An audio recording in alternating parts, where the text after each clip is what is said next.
Have you ever been in an argument with someone where sometimes they may say something in that argument and it just doesn't make sense at all, but you can't really tell because what they're saying is related to the argument, but in a way that doesn't really make that much sense? If so, then you may have fallen for a fallacy. In this video, we're going to go over the top 5 fallacies you have to look out and ignore because these are the top 5 most dangerous ones. Starting up with an appeal to ignorance. An appeal to ignorance is based on these two positions of ignorance. You think that a statement must be true because it cannot be proven false, or a person thinks that a statement must be false because it cannot be proven true.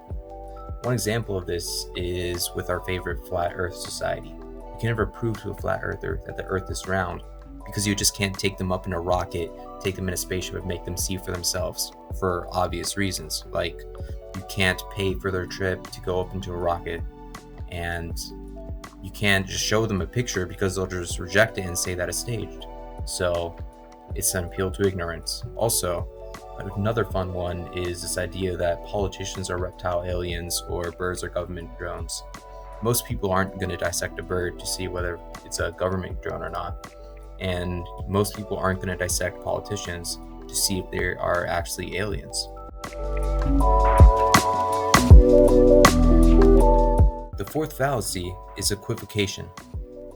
Equivocation is a fallacy of ambiguity, which are fallacies derived from the inherent ambiguity of the English language, but most importantly, and most specifically, the multiple meanings of its different words. For example, blue can refer to the color blue or the feeling of being sad. If someone asks you if you're feeling blue, they might think that you're feeling a color, while the most obvious choice is, oh, are you feeling sad?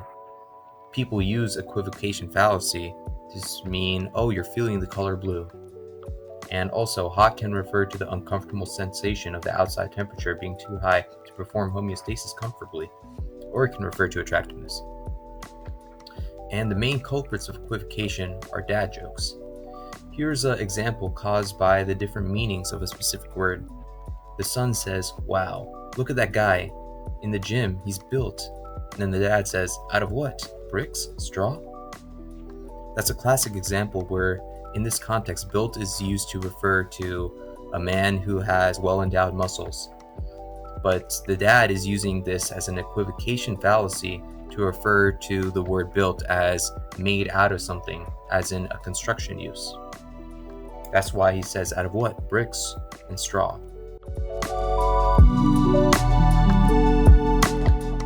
Coming right up next, our third fallacy is amphiboly, and it's another fallacy of ambiguity, which is an ambiguity of a poorly structured sentence. Here's one example. A son says, I'm tired. Yes, another dad joke. And then the dad says, hi, tired. Let me explain.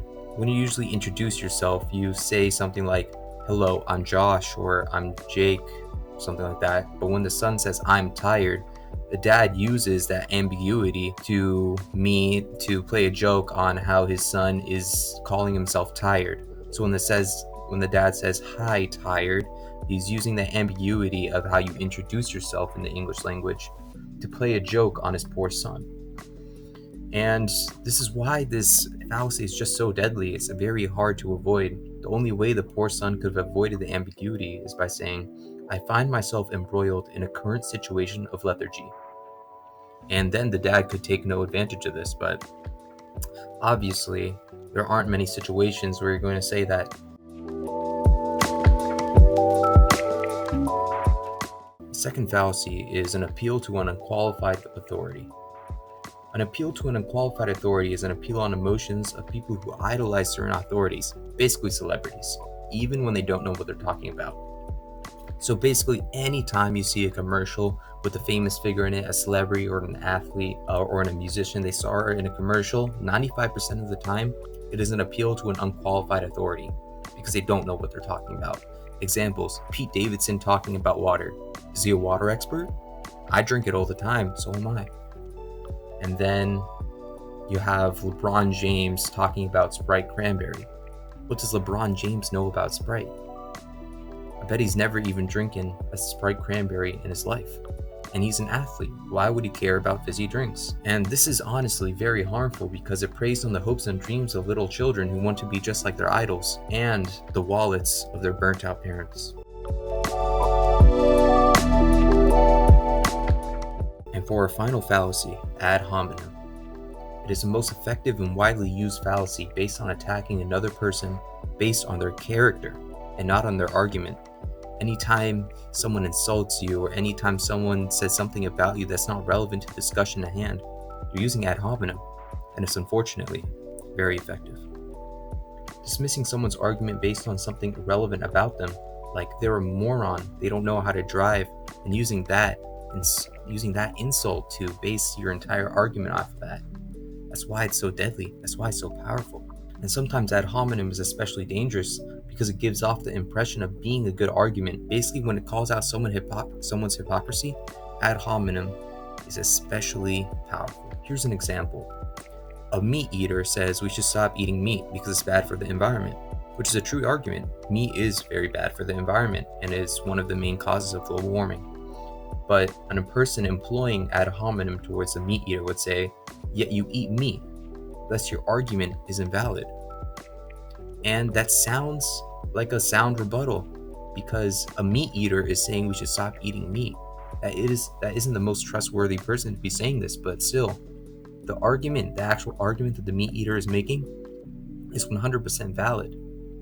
But the person employing ad hominem makes it seem like that argument is not valid at all just because the person is a meat eater. And yes, the argument would be more convincing if it came from a vegan, but that still doesn't dismiss what the argument really was about how eating meat is bad for the environment. Well, now you know the top 5 fallacies to look out for. I bid you farewell on your journey.